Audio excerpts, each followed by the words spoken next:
नमस्कार दोस्तों, बाजार हाट न्यूज़ चैनल के एक नए एपिसोड में आप लोगों का बहुत बहुत स्वागत है। दोस्तों, आज तारीख है 5 मई 2020 और कल के लिए यानी 6 मई 2020 के लिए यहाँ पे बैंकिंग स्टॉक्स के एनालिसिस करेंगे। देखेंगे कौन सा बैंकिंग स्टॉक्स किस लेवल पे खड़ा है दोस्तों, कहाँ सपोर्ट ले रहा है, कहाँ रेजिस्टेंस ले रहा है और आगे हमारा उसमें क्या लेवल आ सकता है। दोस्तों, कोई भी पर्सनल बाइंग और सेलिंग की सलाह नहीं है, इसको याद रखिएगा। ट्रेडिंग करने से पहले अपने फाइनेंशियल एडवाइजर से जरूर सलाह मशवरा कर लें। तो चलिए शुरू करते हैं एनालिसिस। अपना इंपॉर्टेंट फीडबैक देना बिल्कुल भी ना भूलें वीडियो के कमेंट सेक्शन में दोस्तों। और अगर शेयर कर सकते हैं तो जरूर अपने व्हाट्सएप ग्रुप, सोशल मीडिया पे आप जरूर इस वीडियो को शेयर करें। शुरू करते हैं। एक्सिस बैंक का सबसे पहला स्टॉक है, आपके सामने है एक्सिस बैंक। देखिए, आप एक्सिस, मैंने कल भी बताया था एक्सिस बैंक को कि अगर ये कल 394 392 को अगर नीचे की साइड में ब्रेक करता है 385 तक जा सकता है।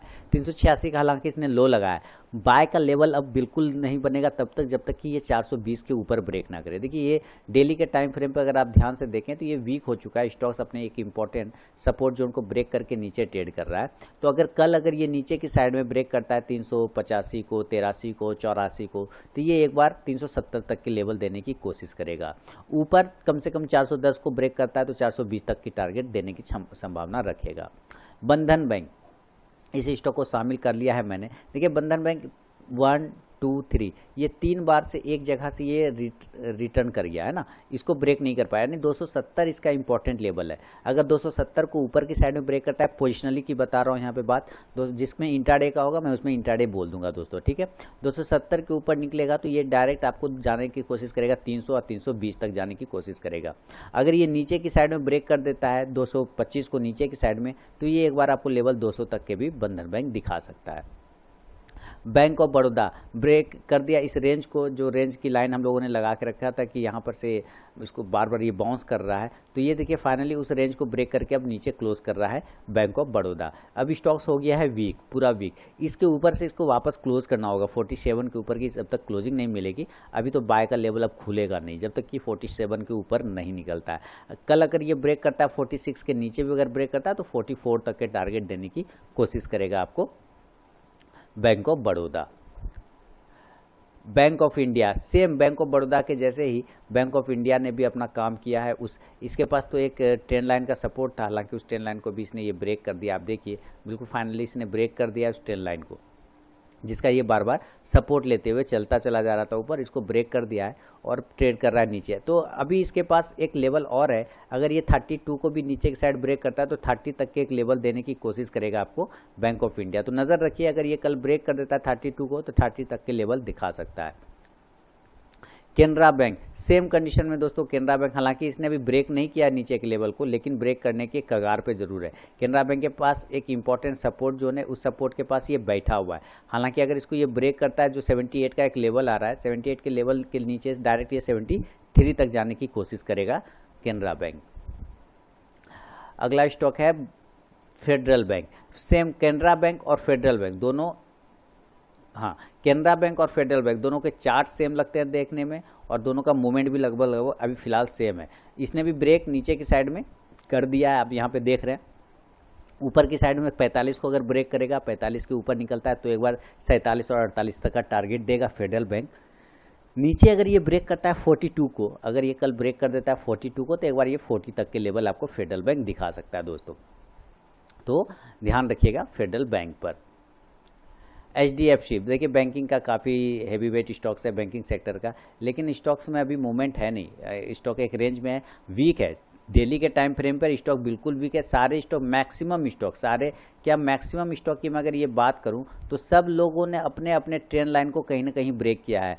ऊपर की तो बहुत कम, लेकिन नीचे ज़्यादातर लोग ब्रेक कर रहा है। अगर ये नीचे कल ये 895 को ब्रेक करता है तो ये एक बार आपको 865 तक के लेवल दिखा सकता है। ऊपर जाने के लिए अब कम से कम इसको 950 के ऊपर क्लोज करना होगा HDFC बैंक को, फिर जाके टारगेट 1000 तक के आ सकते हैं।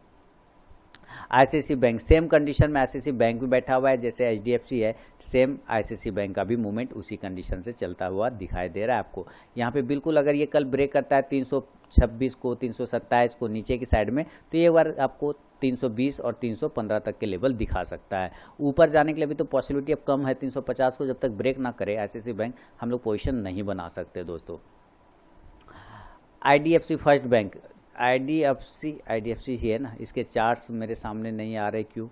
चलिए मैं चेक करने की कोशिश करता हूँ चार्ट्स कहाँ चले गए। देखिए इसके चार्ट्स अभी मेरे सामने अवेलेबल नहीं है। चलिए मैं इसको ठीक करने की कोशिश करता हूँ। हालांकि स्टॉक इतना छोटा है कि इसके मूवमेंट नहीं हमारे पास। ये आपको मैं बता दूं कि पहले भी मैंने आपको इसके बारे में बताया कि ये इंट्राडे का तो स्टॉक नहीं है, ये स्टॉक्स है पोजिशनली लॉन्ग टर्म इन्वेस्टमेंट के लिए।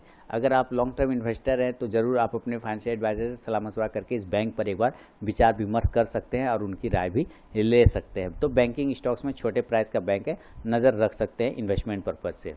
इंडियन बैंक सेम वही कंडीशन, सब अपने लो के पास है। ऊपर जाने के लिए कम से कम 50 के ऊपर क्लोज करना पड़ेगा इंडियन बैंक को, तब जाके 55 तक के टारगेट आएगा। नीचे अगर ये 45 ब्रेक करता है तो 42 तक का लेवल कल दिखा सकता है। इंडसइंड बैंक इस ब्रेक करते करते रह गया ये स्टॉक्स, अगर एक बार ऊपर ब्रेकआउट कर देता है 495, ये मेरा तो लेवल 510 के आसपास का है। 510 को अगर ये एक बार ब्रेक करे तो 550 से 600 तक का टारगेट दे सकता है, 600 तक का। लेकिन नीचे अब ये ब्रेक किया हुआ या करने वाला, आप देख रहे हैं ये करने वाला है। अगर ये नीचे 400 को राउंड फिगर में ब्रेक करता है तो ये 375 तक के सेल साइड के लेवल दिखा सकता है। Kotak Mahindra bank target done किया पोजिशनली, अब नीचे आ रहा है धीरे धीरे, तो अभी हम लोग इसको अवॉइड करके ही चलेंगे। कोटक महिंद्रा बैंक हो सकता है ये कल नीचे अगर ये 1210 को ब्रेक करे तो एक बार ये 1170 या 1180 तक के भी लेवल दिखा सकता है। अगला स्टॉक है कोटक के बाद पंजाब नेशनल बैंक। चलिए पंजाब नेशनल बैंक देख लेते हैं, यानी कि पीएनबी काफ़ी लोगों का फेवरेट स्टॉक रहा है एक टाइम में। हालांकि स्टॉक देखिए, स्टॉक सरकारी कंपनी का सरकारी स्टॉक है, पीएसयू खराब स्टॉक्स नहीं है, स्टॉक्स अच्छा है। कुछ हो जाता है अंदरूनी परेशानी, कुछ स्कैम वगैरह हो जाता है जिसकी वजह से स्टॉक्स वीक हुआ है, लेकिन स्टॉक्स है बेहतरीन। ऊपर अगर 32 के ऊपर क्लोज करे एक बार ना 34 तक के लेवल दिखा सकता है। नीचे साइड एक इसका सपोर्ट है 28 तक का, तो स्टॉक अगर ब्रेक करता है 29 को, 28 के पास एक इंपॉर्टेंट सपोर्ट है, उसको ब्रेक नहीं होना चाहिए मेरे ख्याल से। तो आप लोग 27 तक का भी स्टॉप लॉस मेंटेन करके चल सकते हैं। आरबीएल, अभी दोस्तों आरबीएल हम 140 के ऊपर बाय का पोजीशन सोचेंगे क्लोजिंग बेसिस पे। 140 नहीं बल्कि 144 ज़्यादा बेहतर रहेगा। 144 के ऊपर अगर ये क्लोज करता है 140 से लेकर 44 तक का, तो एक बार ये 160 तक के लेवल दिखा सकता है। एसबीआई वीक हो गया डेली के टाइम फ्रेम पर। देखिए एक बॉक्स बनाया था, अगर आपने मेरे बैंकिंग स्टॉक्स एनालिसिस को कंटिन्यू फॉलो किया है तो मैंने पहले भी दिखाया, अभी भी दिखा रहा हूँ। स्टॉक्स एक रेंज में फंसा हुआ था, उस रेंज को इसने नीचे की साइड में ब्रेक किया। देखिए ये ऊपर का एक रेंज है और एक रेंज नीचे बना हुआ था, है ना, इस दोनों रेंज के बीच में ट्रेड करा था, लेकिन आज इसने फाइनली नीचे क्लोज किया है तो स्टॉक हो गया है डेली के चार्ट पे कमजोर। अब डेली के चार्ट पे कमजोर हो गया तो ये कल भी हो सकता है आपको लोअर लेवल दिखाए। अगर ये कल 168 को नीचे की साइड में ब्रेक कर दे किसी भी कारणवश तो स्टॉक कमजोर हो जाएगा, फिर वो 165 160 तक भी जा सकता है। ऊपर के लिए अब इसको 175 के ऊपर कम से कम क्लोज करना पड़ेगा। अगला स्टॉक है दोस्तों यूनियन बैंक ऑफ इंडिया। तो नो ट्रेडिंग जोन है, नीचे की तरफ में एक सपोर्ट है 24 का स्टॉप लॉस मेंटेन करके चल सकते हैं, उसमें कोई दिक्कत नहीं है, लेकिन 24 का स्टॉप लॉस लगाना पड़ेगा। स्टॉक अपने सपोर्ट प्राइस के पास आने की कोशिश कर रहा है। और यस बैंक पे नो व्यू रहेगा, न्यूट्रल व्यू रहेगा, इससे हम लोग दूर रहेंगे। तो ये था दोस्तों बैंकिंग स्टॉक्स पे मेरा अपना व्यू। अगर एनालिसिस और वीडियो पसंद आता है तो लाइक कीजिए, चैनल को सब्सक्राइब नहीं किया सब्सक्राइब कर लीजिए, अपना इंपॉर्टेंट फीडबैक देके मुझे बताइए। मिलता हूँ नेक्स्ट वीडियो में दोस्तों, तब तक के लिए धन्यवाद।